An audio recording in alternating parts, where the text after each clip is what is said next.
you waiting for it to start? Yeah, kind of. I was like, we're recording.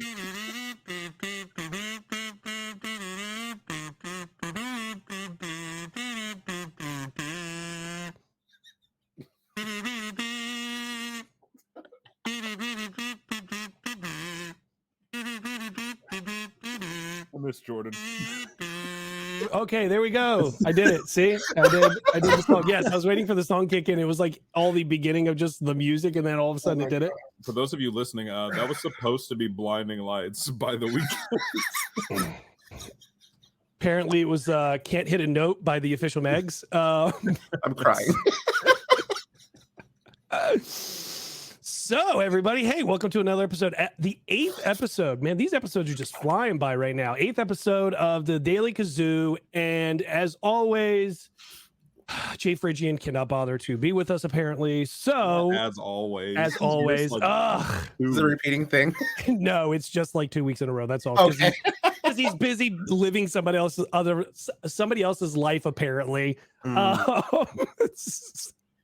So we got a good friend of the show, Yassine, aka CBR's best known weapon, I guess.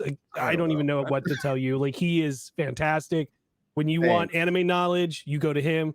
When you want what's happening in pop culture knowledge, you go to him at CBR. Like, sir, where's Chris? There we go. Yay. I don't know how to react to any of this. I know. You're like, oh my God, positive. No. Cringe. So tell everybody a little about yourself. Where to start? I do anime stuff on my TikTok. You've seen that guy. I do Marvel stuff on CBR. I do gaming stuff on this other page called Compete. I'm just kind of all over the place doing pop culture, everything. So I'm happy to be here. I'm excited. We're happy you're here too. You're here too. Obviously last week there was a show, but it was more of a celebration of Miss Marvel. You good? Yeah, I was like, what are we doing?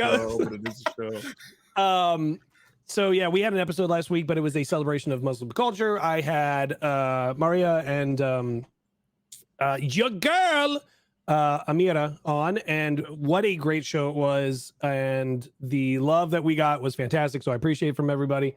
But we're back. We're going to talk about some stuff that happened last week that we didn't talk about, and then we're going to talk about some stuff that's going on this week and stuff that's happening this weekend. So obviously the big thing that happened last week, The Boys finally had the finale. What a finale. Man, you are not joking. Seriously, like, if people were to ask me what is The Boys, I've never seen it before, I always say it's the live action adult version of South Park, because South Park would have this thing of like, here's a line, we don't care about your line, we're jumping it, and that's what The Boys does. And that finale, the only thing better I would have said is if they didn't bring him back, Homelander back at the end, and him and his son went away and Homelander had like a black suit, like in Death of Superman, you know? Oh yeah. That would have been making fun of Zack Snyder even more. Yes. I honestly was like really surprised, because after this season finale happened, one of the show, I guess he was a writer or maybe a producer, but yeah, he said like, no, we're not going to do what normal shows do and just make you wait for all the exposition until the end of the episode, or like an end of the season. Like, we're going to give you all of it in every episode. Yeah. And I kind of just sat there and realized like how much TV I watch that doesn't really give me anything until the last maybe 2 episodes. And it's just like doesn't make those shows bad by any means, because a lot of shows do it. Like, a lot of the Marvel shows currently do it. But it's just like, yeah, I think The Boys like actually has like a plot in each episode, and it's not just, here's our overall plot, we're going to have it start and then end, and anything in between is just going to happen. So I will say one thing about The Boys is, if you haven't watched it, it's one of those shows that you don't want to put down, because it's just, each episode just hits back to back. It's really funny how you put that, because as you're saying that, I'm in my head thinking about it, and I'm like, wow, wait, like you really could take every episode and make it a season. You know what I mean? Like you were saying, like how every episode is like how every other or show and stuff like that. It's like this long waiting, like payoff, but every one of them has a beginning, oh my god, and then finale technically to every episode, and it's always a like a huge cliffhanger in every single one of them, especially Hero Gasm. Mad respect whoever's writing on that show that they are able to give us payout or payoff in every episode. You're not just waiting for the last episode to premiere. No, yeah. Speaking of premieres, there was a decent premiere this week for Netflix, probably one of their bigger ones, I would say, money wise. The Gray Man with Ryan Gosling, Chris Evans with the trash stash, which everyone makes fun of. But I'm not hearing great things. Really?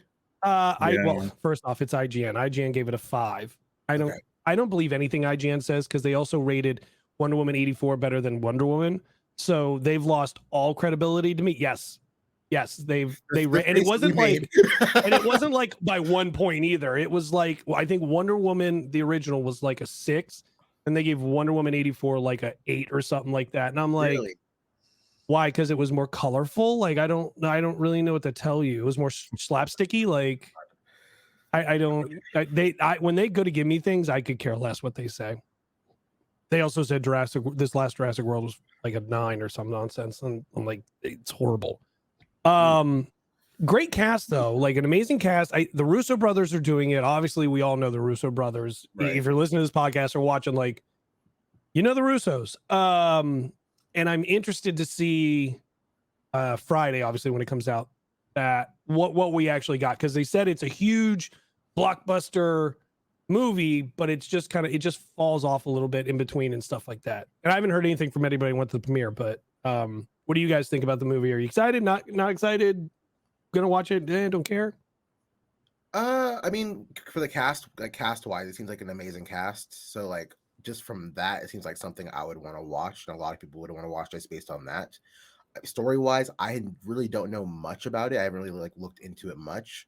But of course, you have Russo brothers, you have Ryan Gosling, you have Chris Evans, and it's like, okay, this sounds like it's gonna be and Ana de Armas. Exactly. It sounds like it's gonna be like a miracle baby. Mm-hmm. So definitely gonna watch it. And what's her name actually from Iron Fist?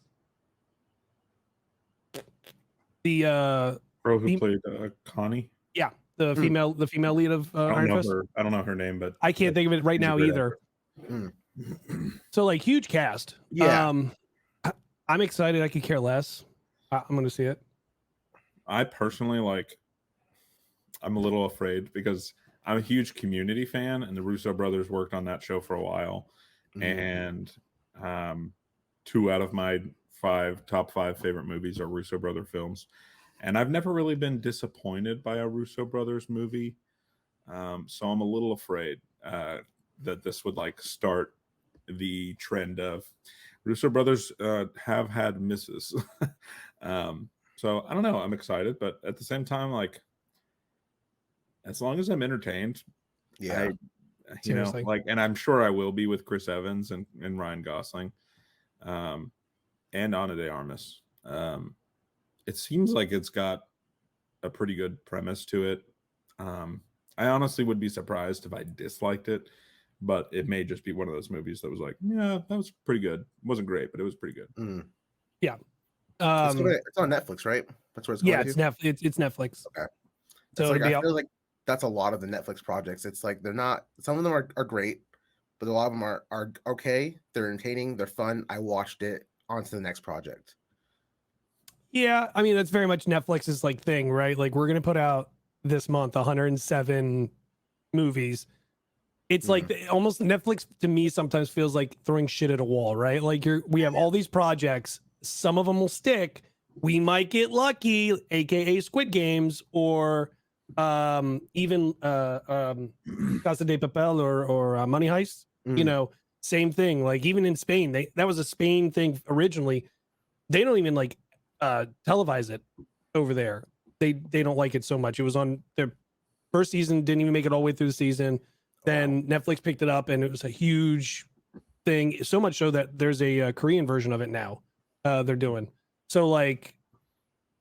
Netflix, to me, I think they're doing the right thing by getting the Russo brothers, and now they have that Agbo's doing a bunch of stuff with them, and then they just made another company with the Duffer Brothers, the Upside Down pictures. So like they're starting to get smart and make companies within directors and producers. So I think this is their second, maybe third film with the Russos with Netflix, because they had Extraction with Chris Hemsworth, and now they have this movie with Chris Evans. So I'm excited for the next movie with Robert Downey Jr. As they keep recycling the Avengers and with the Russos. But, actually, I think their next one is with Scarlet. Are you joking? Really? Not Scarlet Witch, but Scarlett Johansson. Yeah. There you go. They're cycling through the Avengers. We're wrong. Look, I mean, you've made billions of dollars with like certain people. You know what I mean? Like, why would you not want to do that? I don't blame them. To me, I mean, obviously, like I said, thus far, Russo brothers are lightning in a bottle every time you use them. So yeah. And who knows? Maybe they'll be putting like a 3-movie trilogy out at some point within the next 6 years. Who knows? Who knows? It's all a secret. It's all a secret. You know, there could be a war between it. I don't know. Who knows? But speaking of Marvel, actually, I know we talked about it a little bit last week. I didn't get your guys' stuff on it, but Miss Marvel finale, what a finale. Yes. And both of you are comic people. So like, A, what did you think about that finale?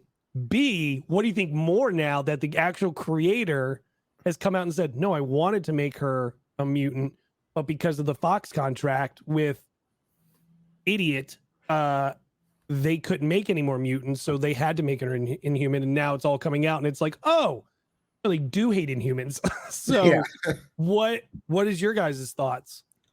I think overall, and I think like Iman said this herself in her AMA, that as a whole, it's like, yes, they changed her powers, but at the core of it, it's still a Kamala Khan story.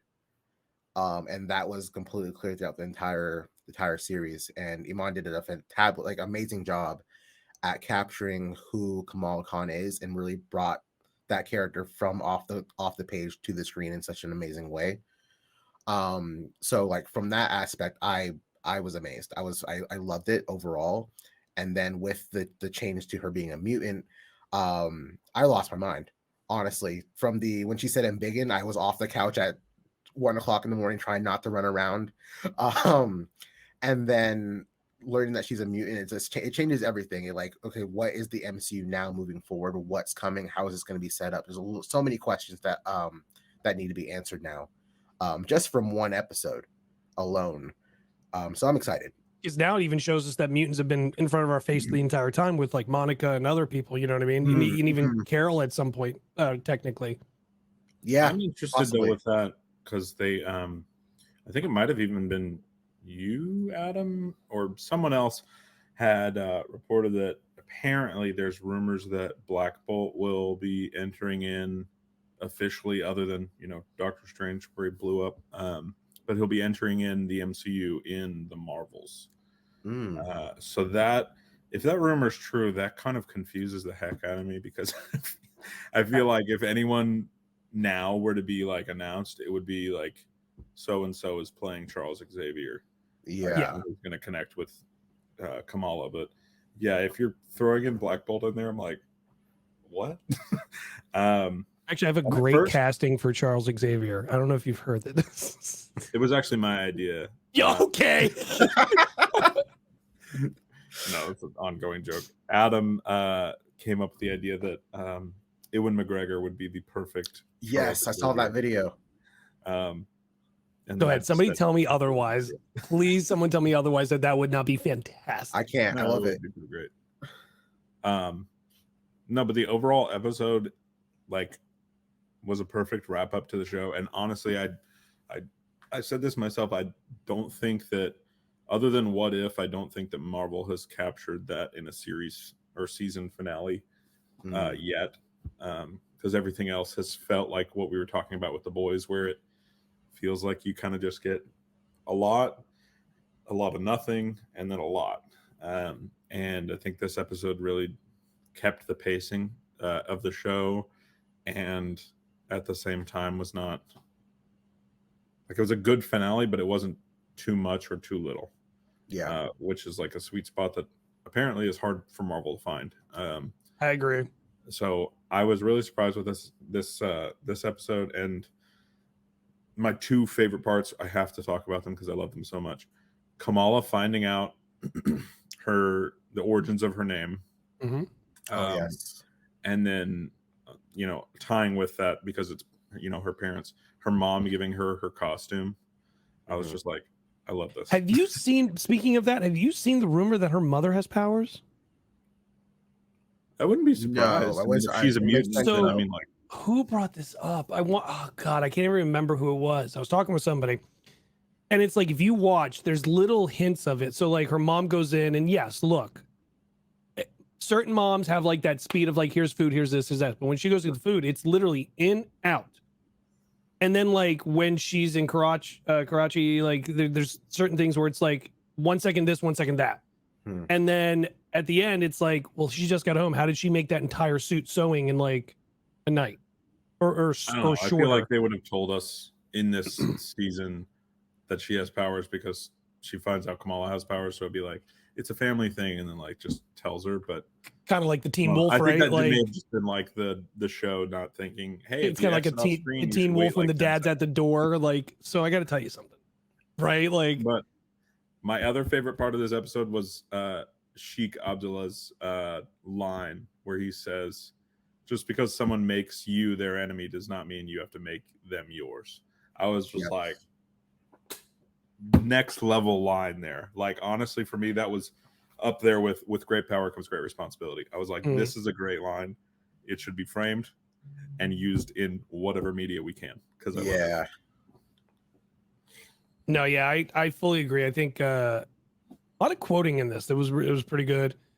And then my problem is everyone keeps coming at me with from episode 3 to 6 was just meh, and episode 1 and 2 was good. And I'm like, well, 3 to 6 was her like cultural heritage and her learning who she is. So like, what's your problem? I'm confused.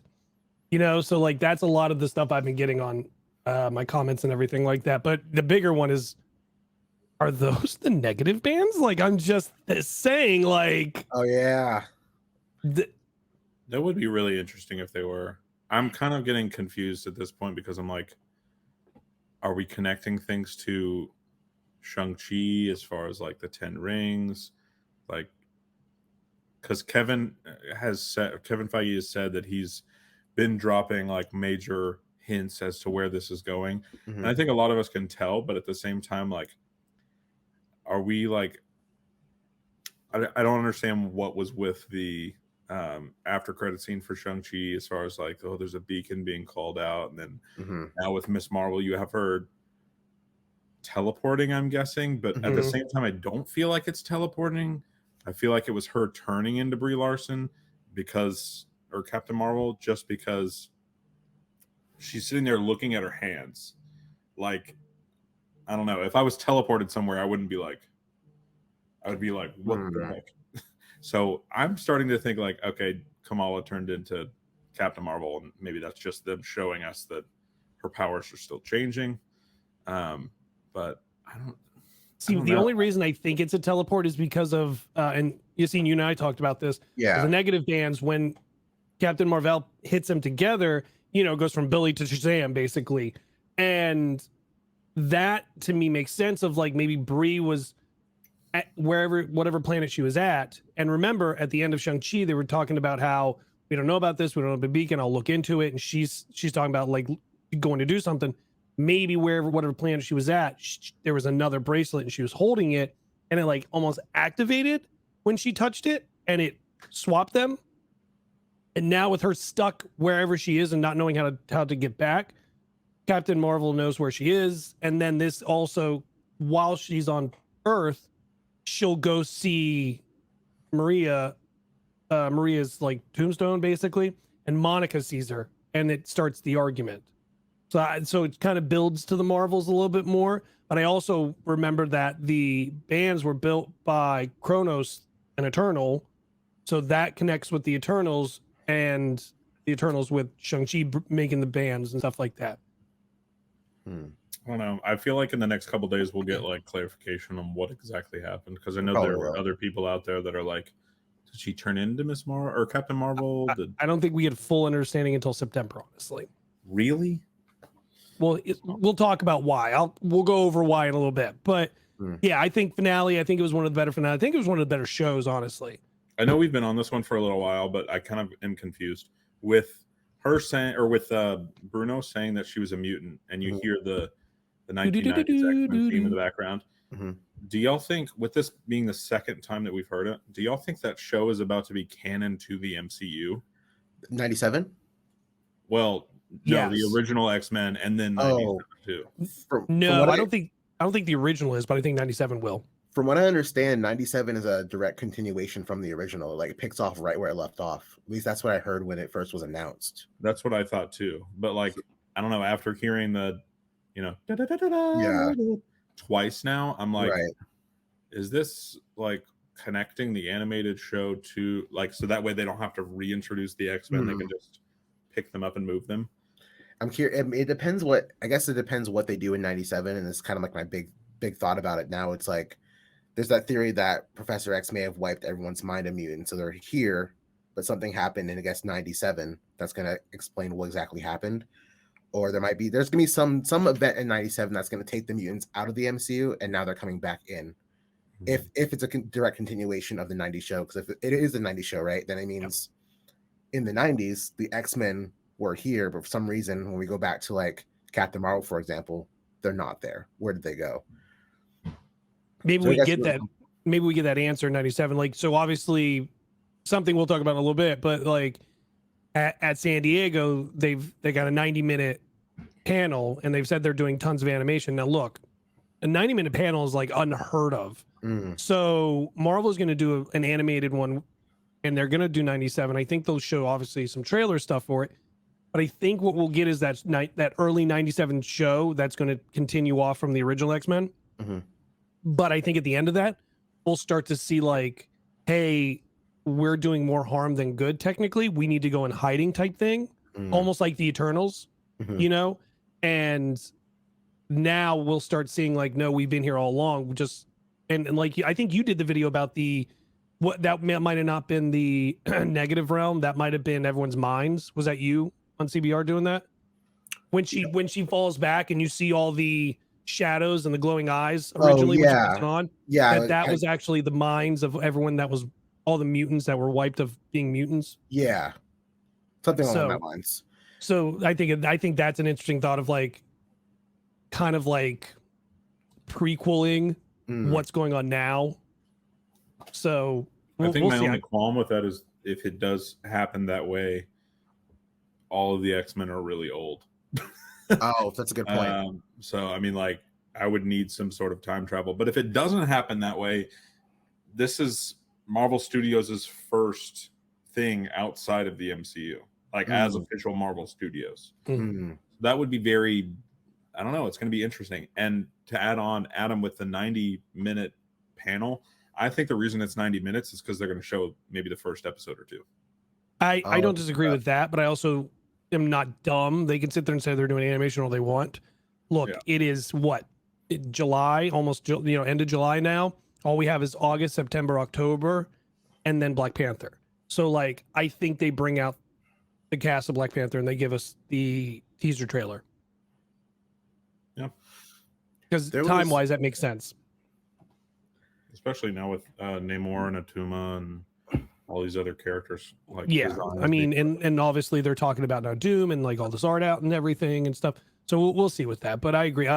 Miss Marvel second season, yay, nay? Yay. Yeah. Heck yeah. Agreed. But if they do, I want a Miss Marvel Ironheart, because the two of them have to do something together. Because like Kamala came from the Ironheart comic originally and then got her own comic. So I'd love to see the two of them like do stuff together. Speaking of comics, Spider-Man 900. I know we talked about it, but I still can't believe we're at 900.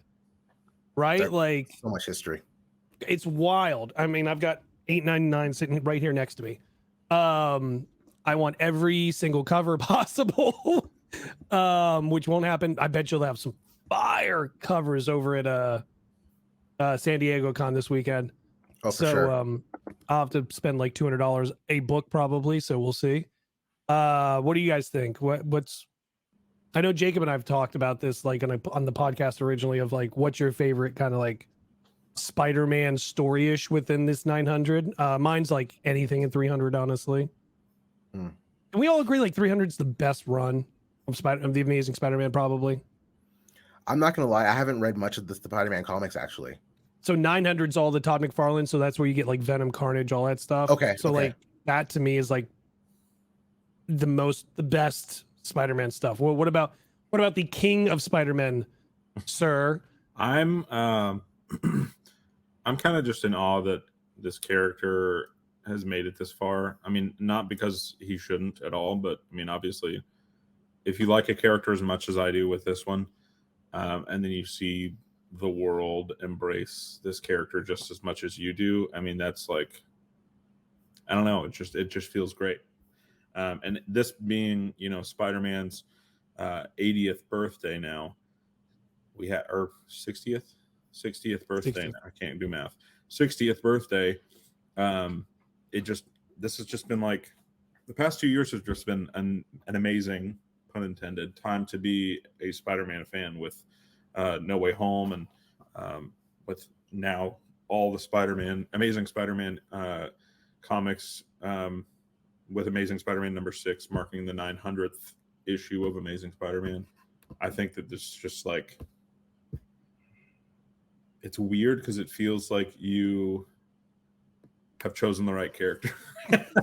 not like to shit on anybody else's favorite, but like it feels good that like this character has made it this long, and which is extremely hard to do without having as much controversy as other characters. And I know he has had some controversy in the past, but you have other characters where you can be like, yeah, do you remember issue 113 where he said this racist remark, or where he, killed so-and-so? And sure, Spider-Man has done questionable things, but they always use it as a stepping off point, or they write it well.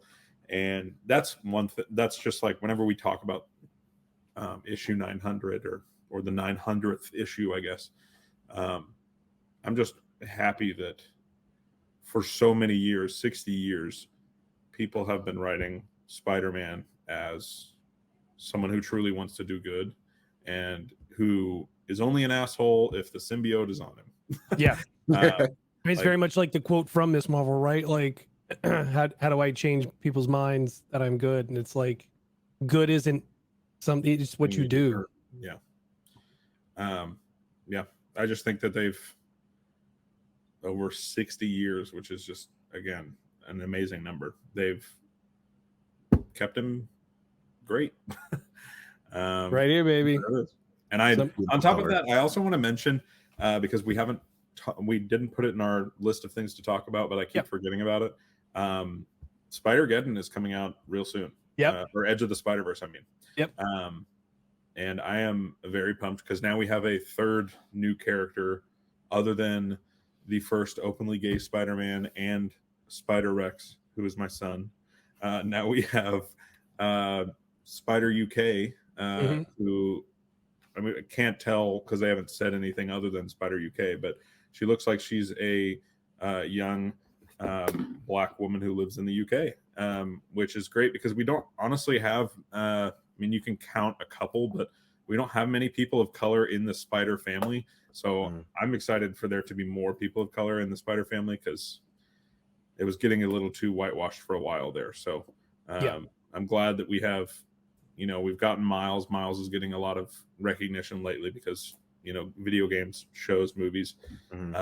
But I'm so happy they're continuing to expand because they could just leave it where it is, which is what they did, with Peter for a long time. But I'm excited that we're getting even more Spider people. I think it's going to be great. I fully agree. Fully agree. I don't really know how to segue from that, but Thor. So we had. I was like, well, speaking of We're just whitewashing, gonna move into the next thing. I was like, speaking of whitewashing, Thor's here. No. So Thor: Love and Thunder happened. It sure did. I see your popcorn bucket. I've got mine behind me. What'd we think? I mean, I'm probably like the minority in this, in like the discussion, that I enjoyed it. I think at first, when I first started playing, I didn't.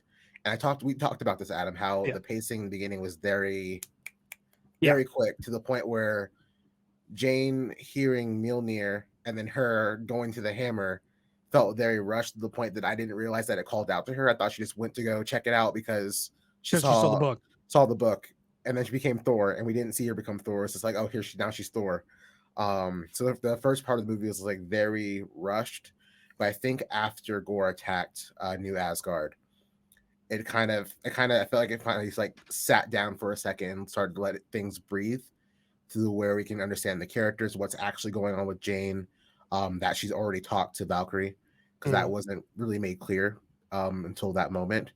So overall, from that stance, I enjoyed it. I thought it was funny, but also when it needed to sit for a second and sit in a moment, it did. But at the same time, when it comes to like the future of Thor moving forward, we have no idea what's going on. It isn't really. I mean, we have somewhat of an idea what's. We have somewhat of an idea, yeah. But in terms of just like Thor himself as a character, what's next? Even I read that Chris Hemsworth and Taika Waititi were even confused that they saw Thor is returning. They thought they were done. So I don't think anyone really knows what. Well, of course, Kevin Feige knows, but Chris Hemsworth, Taika Waititi, do they know? They probably don't. They're like, okay, guess we're coming back. We'll see what happens. Yeah, no. I always thought like another 15, maybe 20 minutes, it would breathe so much better, because then you would get that huge moment of Jane turning into Mighty Thor.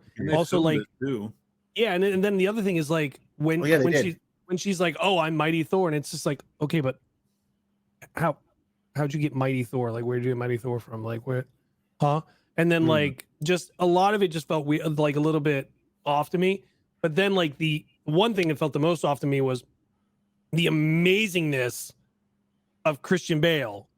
And then like all this comedy, right? Like it was just like such a great, dark, good acting, and then slapstick galore. So like it was just so polarizing, both back and forth of this positive, negative, yin yang, and it just sometimes didn't mash for me. I felt like it was almost two different movies at a point sometimes. I also felt like, and I know this strays a little from the comics, but I also still feel like Gore should have seen the kind of things that Thor and Valkyrie and even Mighty Thor were doing for others, and should have taken that as, you're different. You're not like the other gods who are just, self-sustaining and that's it. Because I think that there could have been a really good monologue there, or even dialogue there, but I don't know, just the act of like, nope, you're a god, I gotta kill you. Which was just a little, I don't know, it was a little too much for me. I also will say that I've only seen the movie once, and at the point that I had seen it, I had driven from Florida to Texas to meet up with friends, and I had not slept in about 36 hours. So I do need to see it again, because I don't think that I can form a correct opinion with that little sleep. But I will say the movie's opening with him holding his daughter's hand, and all you see is the shadow. I immediately knew where it was going, and I was like, oh my gosh, I hate this. In a good way. I was just like, this is going to be so good, but so terrible at the same time. And then Thor giving his power to those kids at the end, iconic. That was just amazing. So cool. I was just like, he was like, if he be worthy, and I was like, oh my gosh, this is so for sick. for a short period of time. Yeah, he's like, for a limited time only. It was such a good moment. But I will say that I guess we should have all seen it coming, that Natalie Portman would not be continuing on after this movie because she's Natalie Portman. I mean, it's not. I don't think she's gonna come back. But we know she comes back. It's we set know up, so they want to do it.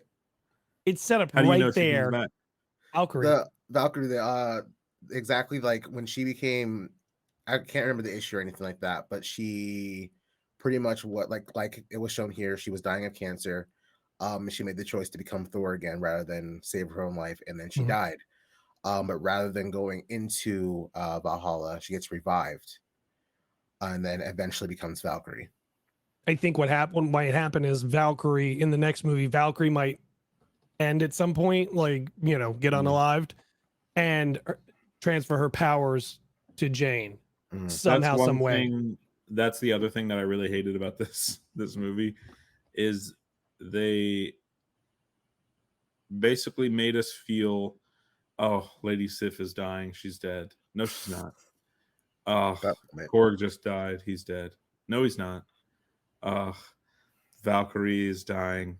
Wait, no, she's not. Like, because she gets stabbed, Korg gets stabbed, Sif is dying on a rock, and then on top of that, now Jane is dead. No, she's not. So it's just like, I don't know.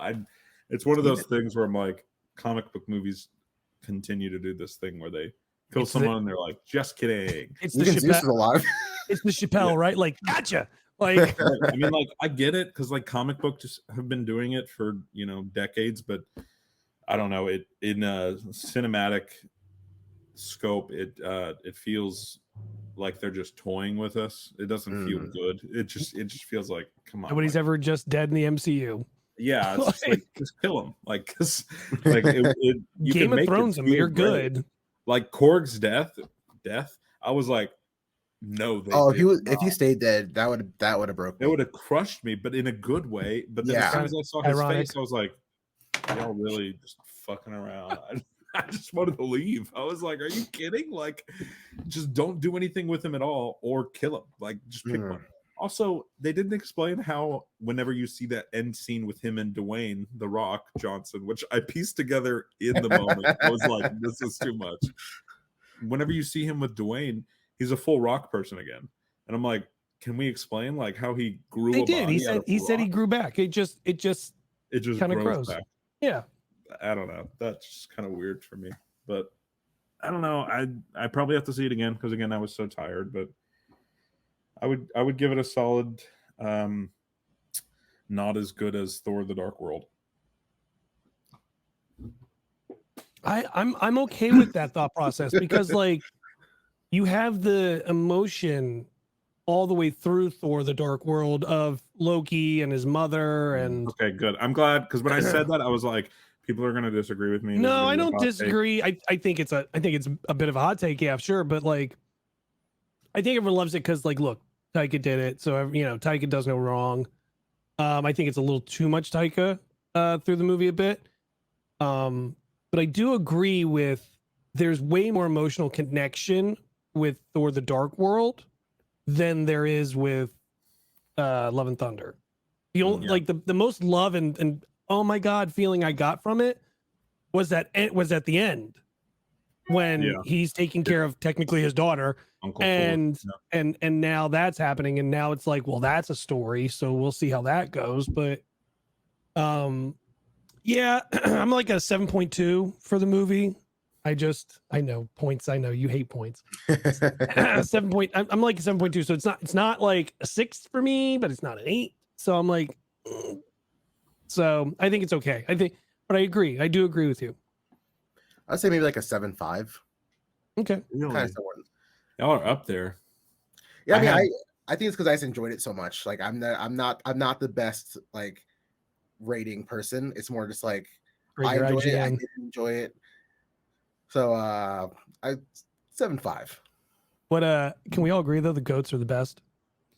Yes. I'm not gonna lie. I thought they were funny the first time they screamed, and then the rest of the time I was like, okay, the joke's over.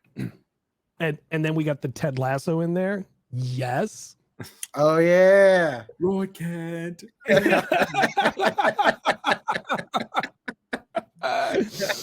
Oh my god.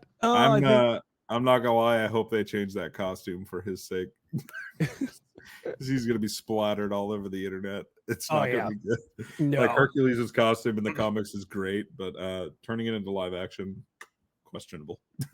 Well, you know how Marvel does it. They'll show the one costume, and then the next movie it's like completely different costume, and you're like, how did we get here? Like, that's another thing, and I'm not trying to backtrack, but with Miss Marvel, with her mom giving her that costume, and then us seeing like her costume for the Marvels, I'm a little disappointed because I'm like, did homegirl just like throw away something her mom gave her and go buy another one, or like did she just upgrade it? Like, they're gonna need to give some backstory to this, other than just saying other than just throwing her on screen in the new costume. You're gonna have to get destroyed, right? You all, I don't think it gets destroyed. I think it's very much where she is. She gets like a new outfit, like what in the Marvels, like wherever she is galactically. I think it's like she gets some new garments or robes of something. Kind of like a Tom Holland, Alfred Molina thing, where it's not. It's still his costume, but like he touches it and something's added. Right. That's what I think happened. Something like that. Also, did you notice in Thor: Love and Thunder one of the kids happened to be all gold? No, happened to be all gold. I didn't. Yes, one of the kids in there is all gold. And what else is all gold? The Sovereign. Yes, from what movie? Guardians of the Galaxy 2. Right. So we have another Guardians reference right there, minus the Guardians in there. But yeah, I thought that was interesting because I saw it and I was like, wait, why is this familiar? And I was like, oh my God, it's a Guardians 2 reference. So it's just kind of like odd though. Like you have people that are Asgardians, and then I guess maybe aliens from other planets come to Earth and they're like, wow, no one's accepting of us except for New Asgard, so we're just gonna move there. Which literally is like a Walmart version of Disneyland, apparently. Like they're just getting their money out of it. I don't blame them. You would too for a check. Make your money, baby. Make your money. My pockets don't, anyways. I thought it was gonna be more with Valkyrie though, with that, with like the trailers and things. I thought it was gonna show how like she has become some sort of like corporate shill because she's just like kind of letting things happen, and then she like turns and is just like, no, I'm kind of putting my people in a place where their lives are entertainment and not their lives, because now we have tourists walking around, and I don't know. I just thought there was going to be more with her in this. Yeah, I feel like Valkyrie is a character we kind of get, and I love when we get her, but like we don't get enough of her. I feel. Yeah. The last thing I'll say, did y'all see that video of Taika and Tessa Thompson? Oh yeah, he already knows. Talking about the VFX, and it was like blowing up on Twitter. Yeah. It was not a good look. Well, and then it started. Like, homie, it's your movie. It started this whole thing now, right? Like of everyone kind of like outing Marvel of how they treat their VFX teams and stuff like that and everything. And there is a TikToker who talks about this a good bit because she does VFX and has friends who does VFX, and it's like it's only certain companies and it's not everybody, but like you can see it plain as day now. Like look at She-Hulk; they keep giving us new updates of it, right? Which we talked about last night, which was very interesting. I forget who brought it up. Dark Choco brought it up. It's interesting that they're changing She-Hulk's face and look to be softer and prettier, but keeping Hulk's look like this dirty whatever. So it's like almost like sexist kind of thing of like, oh, we're changing her to be pretty and everything, but like we're gonna keep this, and it's just like you don't have to do anything. Like you can just keep it. So it is interesting. Even the portal is different. 3C Films brought that up from the portal from Spider-Man No Way Home is different from opening night to now. Wait, so when Andrew Garfield go through 3C Films, when the movie originally came out first day, the portal and Andrew's outfit, CGI wise, is different from opening day to now. They like made it better. They cleaned it up and made it look a lot better. So the CGI is constantly going. It's just like, hey, we need this trailer. We need it now. And they're like, well, we're busy editing this movie. And it's like, well, I don't give a shit. Like, I need this. So everyone just needs to relax when it comes to trailers and stuff. Just watch it, enjoy it, piss off. Speaking of Thor, though. Well, yeah, I was gonna say. Speaking of Thor, that's our only segue with this. Hold on, I got it. Wait. Hold on, I got it. Hold on. Oh, it's beautiful. I'm already ready. That's amazing. Boy. Let's talk about boy. I wanted to add this one onto our list of things to talk about because God of War 2, or really it's like 9, but the second God of War to come out on a newer level platform like PS4, PS5. Ragnarok come out for pre-order yesterday. That bundle. And within 5 minutes, the Ultimate Edition, aka the Jotnar Edition, which is the exact same thing as the Collector's Edition, comes with a Mjolnir and the Steel Book of the game and a bunch of other cool stuff. The only add-on that this Jotnar Edition has is a vinyl record of the game's soundtrack and a cloth map of the 9 realms. Oh, well, the cloth. Sorry, go ahead. I was gonna say it came with the cloth for the last one. Yeah, but this one now, 5 minutes sells out everywhere. Wow. GameStop is sold out. Sony is sold out. Those were the only 2 places selling it. Now, if you go on eBay, people are selling their pre-order for the Jotnar Edition for $1,000. Yep. And it was valued at $256. So that's insane. Whoever is going out on eBay and purchasing that, stop being stupid. That's a little insane. If you get I settled for the Collector's Edition, which is just the one right underneath it. And hopefully one day, a year, 2 years from now, when the game is, not being talked about as much, I can maybe buy the cloth map off of someone for, $20-$30. But yeah, I don't. What's like I was Last just of a Us? little surprised. I was like, wow, we really all want a soundtrack and a cloth map. What's just like Last of Us when it came with the book bag and the vinyl soundtrack and everything, and everyone's like, no, I need it. And then there were people were like selling it for like same thing. It felt like $1,000 or if not more. And then now like you can get it for a regular price and stuff. I'm hoping that they announce that they're going to have more, because 5 minutes going like selling out completely is a little unheard of for the most part. I mean, there are almost like a tour, when like it sells out so quick, they're like, we'll do another night.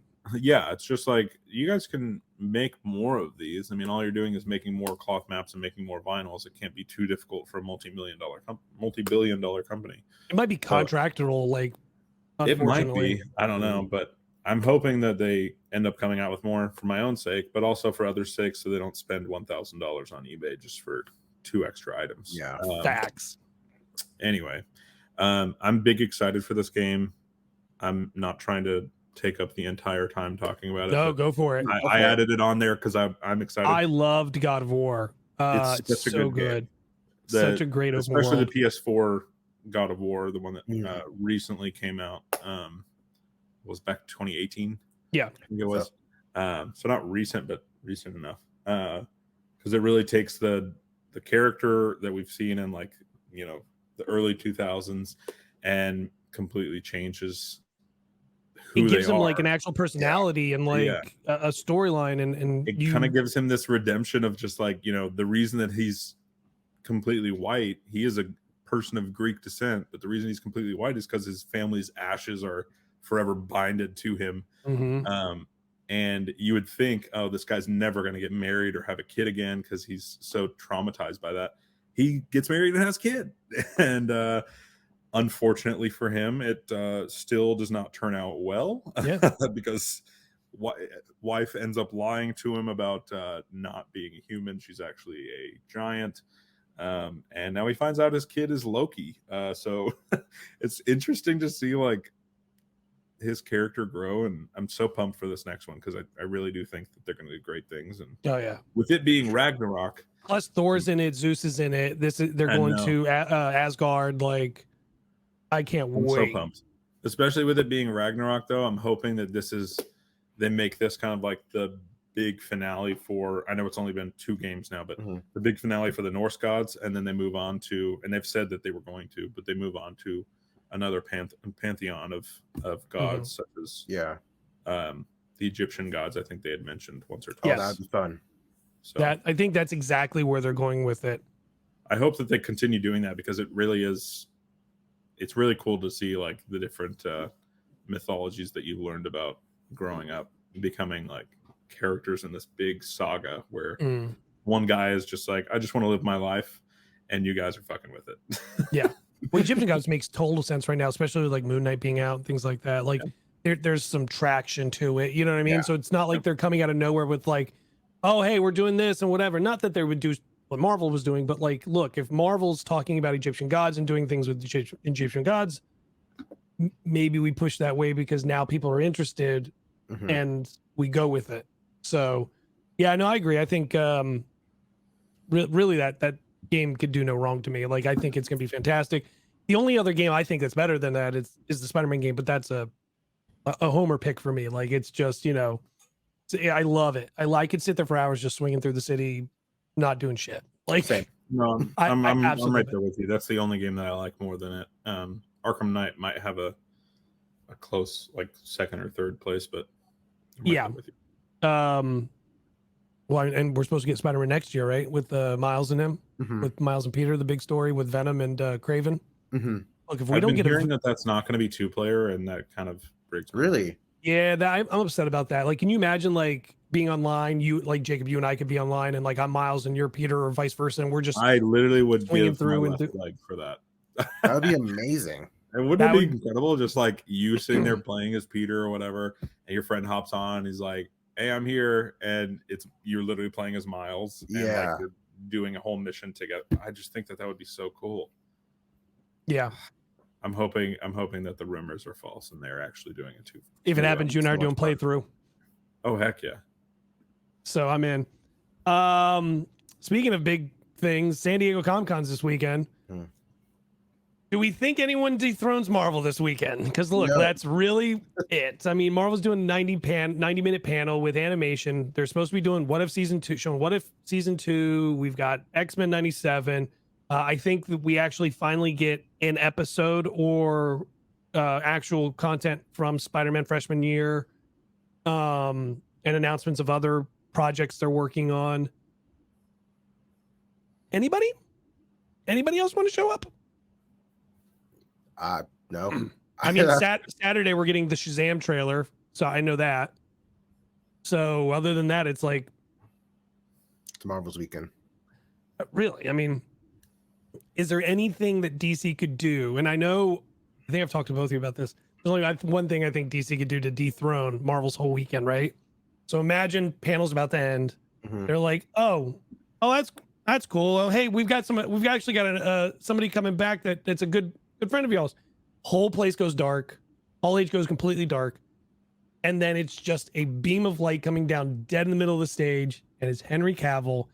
And this Man of Steel 2 logo pops up behind him on the screen. That's the only way I think DC beats Marvel. Even more on top of that, it would be great if the whole place went dark, no lights, and you just hear the bum, bum, bum, bum, like the Superman theme from the Man of Steel. Oh, I would literally be like, what? Man of Steel has always been one of my top 5 superhero films, period. And I know it gets a lot of shit, but it really does take Superman to new heights for me. I think it really did. It really did a lot. I'm not gonna lie, I'm probably gonna go watch it after this because now I'm just like thinking about it. Because I did the same thing. I was like, oh, I really want to watch that now today. Yeah. Honestly, like the casting is just so. I mean, outside of Henry Cavill, like Jonathan Kent being why can I not remember his name? I almost said Michael Keaton, but it's not. It's keep going. Kevin Costner. Kevin Costner being Jonathan Pa Kent, and I don't know the actress's name, but Ma Kent is perfectly cast. And I'll say iffy on Amy Adams, but I will say she does a really good job. And then General Zod, who would have thought?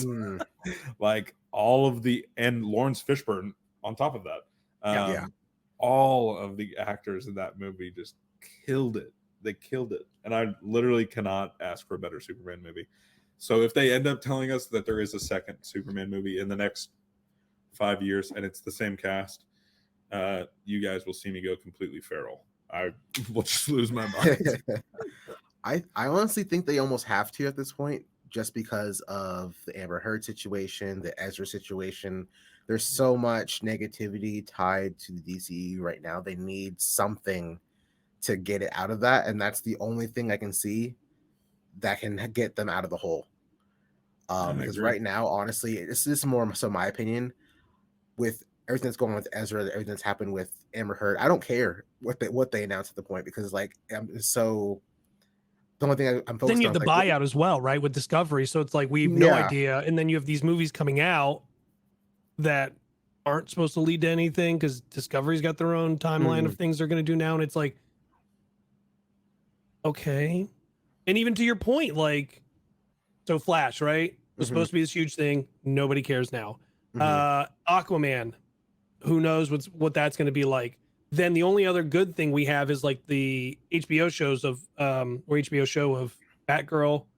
Then we've got another Wonder Woman, and it's like, well, we got a really good one and a shit one. So like, what are we gonna get? Yeah. So it's like everything's so up in the air, and nobody has any idea what DC is doing other than Discovery now, technically. So it's just like, to your point, we need something.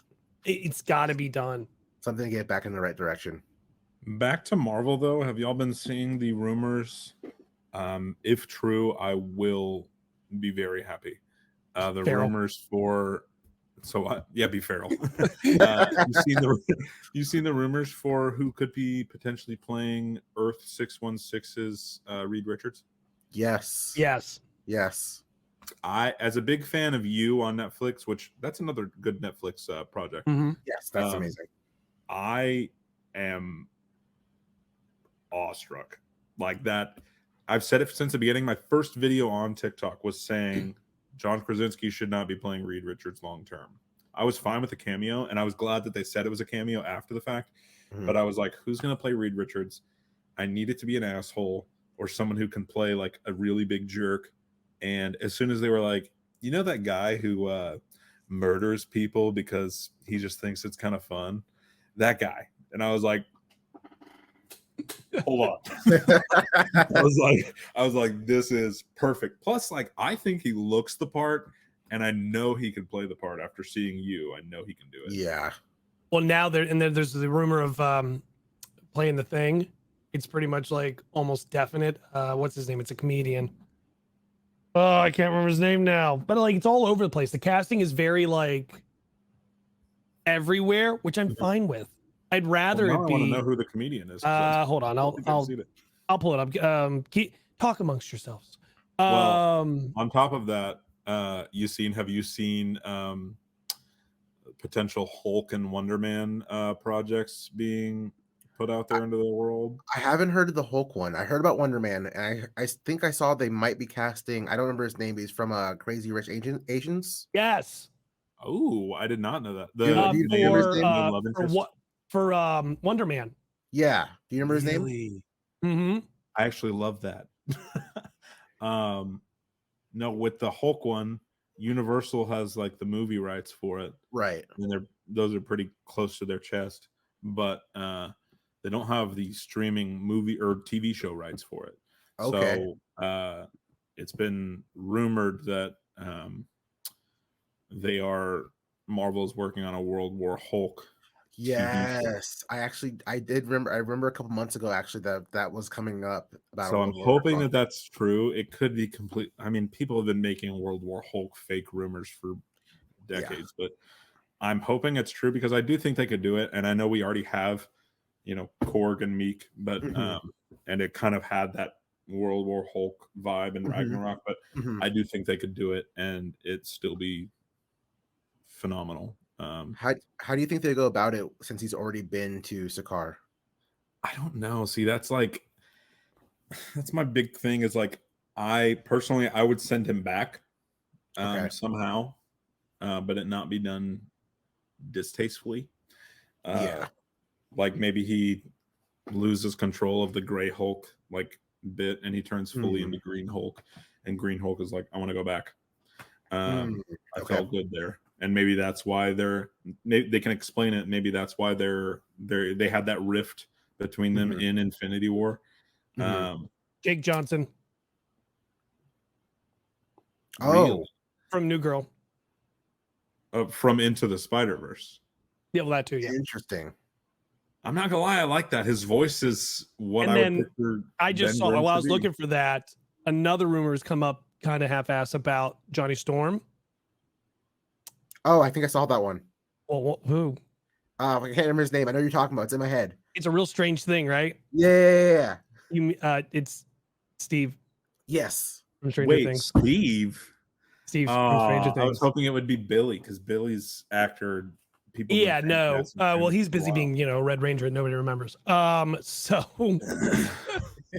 no, I love that movie. I was gonna say it. I still think Zac Efron should be Nova and not Johnny, but I love Steve. That'd be interesting because because we know he can play a dick. Like he does well in that first season of being an asshole, but like the warmness of him now, and it's just like I could see it. I could definitely see that. Plus his popularity, like it's what Marvel does, right? Like they're popular, but not so popular that now it's a DC movie, which I think Marvel does so well. The last rumor that I ended up seeing this week, other than I don't know if y'all saw it, Spielberg directing Fantastic Four. God. They immediately debunked that, and I was like, yeah, that just would not fit. But the only other thing I saw was Anthony Starr, aka Homelander in The Boys, will be playing Dracula in Blade. Comic Book brought it up when they reported. They were like, he's switching from milk to blood. I personally think it would be great because his actual build isn't like Homelander. Like he's kind of like normal. I wouldn't say scrawny, but like he doesn't have like huge muscles. And I think he has like he's already got the creepy vibe down. So I think he could be Dracula and do it really well. Like so acting wise, him and Mahershala Ali would be fantastic. Oscars for sure. Yeah, for sure. They're both too great. I think that'd be. I hope that's so true.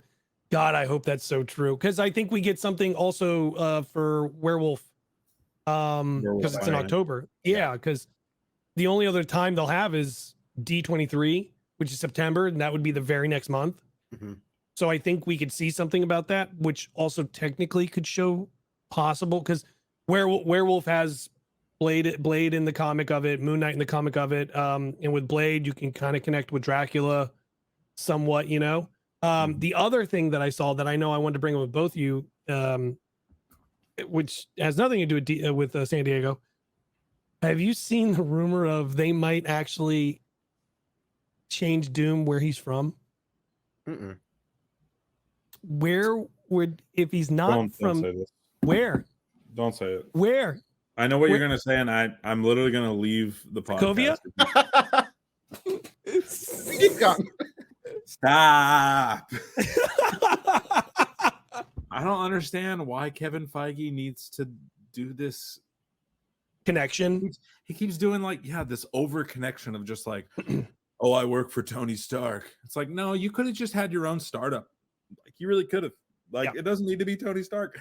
And now it's like, where's Dr. Doom and Baron Zemo? Where are they from? Sokovia. And it's like, there are other countries out there. Just you can equally hate them from the country you're from. Actually, like you can. It's fine, and it's not like his backstory. And that's what I hate. Like I really hope at D23 we get an announcement of a Doom project, not like a Fantastic Four project, but like Doom first, and then Fantastic Four, and it could be right after. That's fine. But I feel like Doom as a villain is probably one of the better villains to have like a story just for themselves. Yeah. I personally have never been a fan of any villain film, so I'm not sure if I would enjoy it.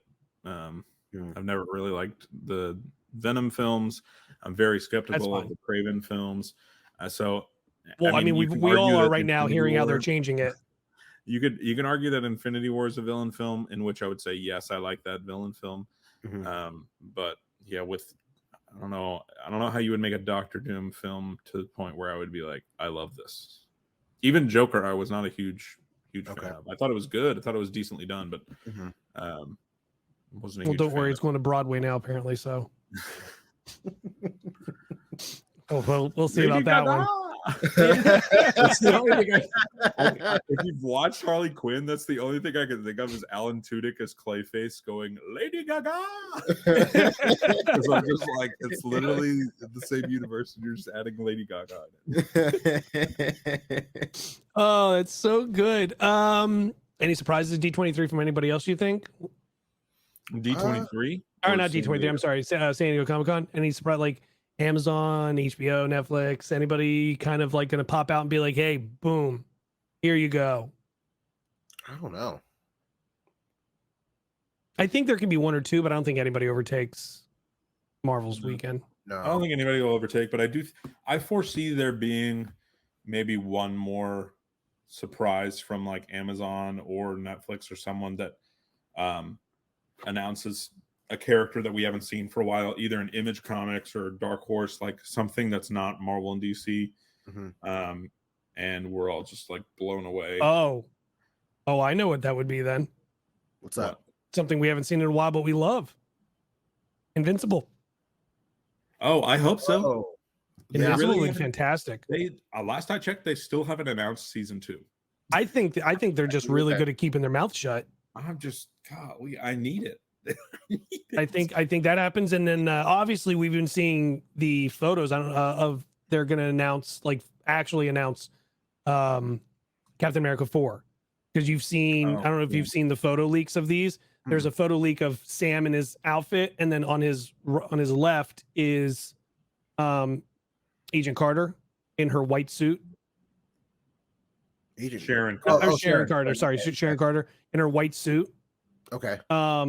So we're gonna get an actual official announcement for that. So that's, That's good. that'll happen.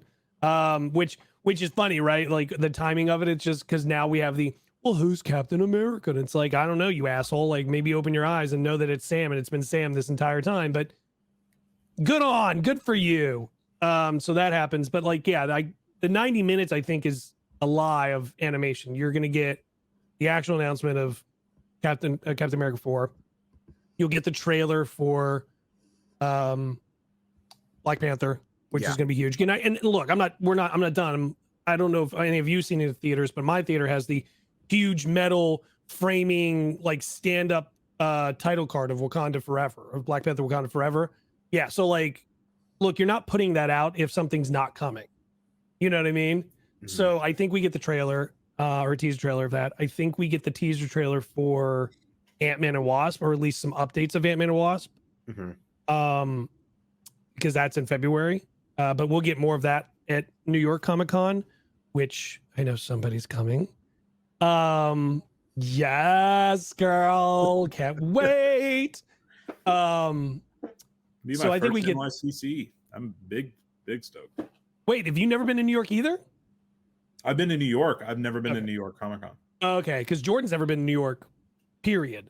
Oh yeah. I was like, well, Jesus, you're only here for like 3 days. I don't know if I could cram everything in 3 days, plus a con, plus us doing after parties and not going to bed, but not and waking up. Never sleep. That's pretty much the game plan. I don't see anyone really doing more than Marvel, honestly. And that's the argument, right? Like Marvel's doing like 10 projects a year now. I think they slowed down after like middle of phase 5. Because like it's a lot. But also like I think they're just, and this is the argument, right? Like at the beginning of phase 1, we had independent movies and they were kind of being put together, but like you could kind of see what's going on. Well, the thing is now, like, yes, when I planted this one seed, you could see the garden that I was doing, but now I have all this room for the garden and I'm planting all sorts of different things, but they are still going to do the same thing. They will connect. There will be a story. Just everyone needs to relax. It's a bigger version of phase 1. That's it. That's all it is. So what do you expect from Marvel other than X-Men 97 and Spider-Man freshman year. Spider-Man freshman year, really? Is that supposed to come out until D23? No, because I think D23 is going to be, they're going to literally lay out phase 5. Because phase 4 is halfway done, and the halfway point is pretty much when they'll start talking phase 5. So I think what'll happen is they'll announce at D23, they'll here's the map of phase 5, and they'll give us like Nova and all these other projects that are being rumored, like Fantastic Four and everything like that. Which technically, what's up? I'm hoping that they just announce the Fantastic Four cast this week. I don't think that happens till D23. Like, look, if you own something, right, and it's yours, you can hope all you want. But like, if I own something and it's like my bread and butter, because like, yeah, Star Wars is cool, but what's Star Wars going to announce in September when Andor's already happening? Like, they can give us the Mando trailer, they can give us the Ahsoka like teaser trailer. Actually, didn't they? What's up? Both of those leaked. Yeah, they both leaked, but still, they can officially put them out there like for everything. Wait, I saw the Mando trailer. The Ahsoka trailer leaked. Yeah. I didn't watch it. I saw a clip of just like Ahsoka walking somewhere, and I was like, oh, not gonna watch that today. Yeah, so like, like we can get the actual like legitness of it, and then I think they'll announce some other projects. Like maybe we get a Rebels show because of Ahsoka. Obviously, they can announce some things like that. But like, if I'm Disney, other than Pixar and some of my movies, Marvel is my bread and butter. And I'm keeping in-house like huge things like phase 5 and like live action movies in-house. So that, I mean, D23 would be perfect for it. Yes, like, oh, it's a huge thing, San Diego, blah, blah, blah. They'll have Black Panther, which is a huge celebration. They'll do the animation stuff. I just think that's primarily what they're going to do and keep all the big, huge things home. I can see that. Or New York. They could have it for New York as well. New York would be cool for the announcement of Fantastic Four because of it being New York. If they do everything in-house, like kind of like how you said, they're gonna here's phase 5 at D23, they can use New York Comic-Con to kind of as a follow-up to that. Like, okay, let's go into more detail about some of these projects. Right, and it's 3 weeks after D23. So big announcements and then do that. Like, can you imagine go to New York and then like on World Trade 1, the lighting on it is the Fantastic Four logo? That'd be actually cool. Be so cool. Or on the Edge, which is this huge tower that's right by the convention center, and it's this big glass enclosure, big glass like piece that you just step out and you can see all of New York. It's fantastic. Love it. Yeah. So I just don't think anyone beats Marvel at this point.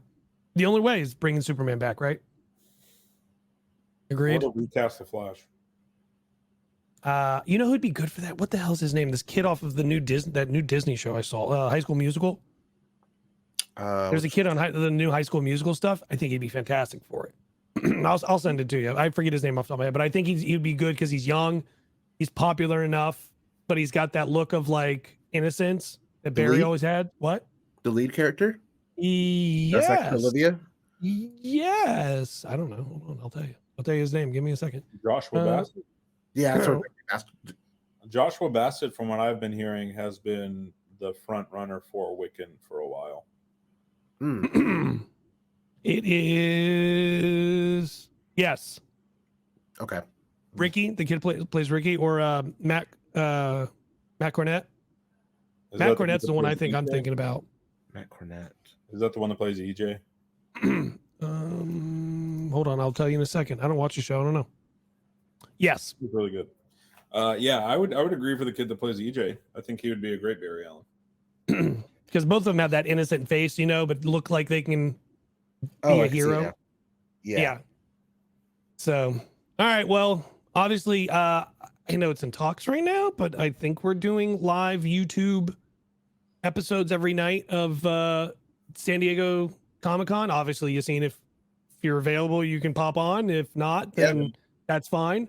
But we're gonna just go over like, hey, this is what was talked about, and like watch trailers, and hey, what we can theorize and be assholes like everyone hates. It's just, I think Mephisto is showing up. Whatever happened with that, right? Like, how funny is that whole thing? So that's happening this weekend.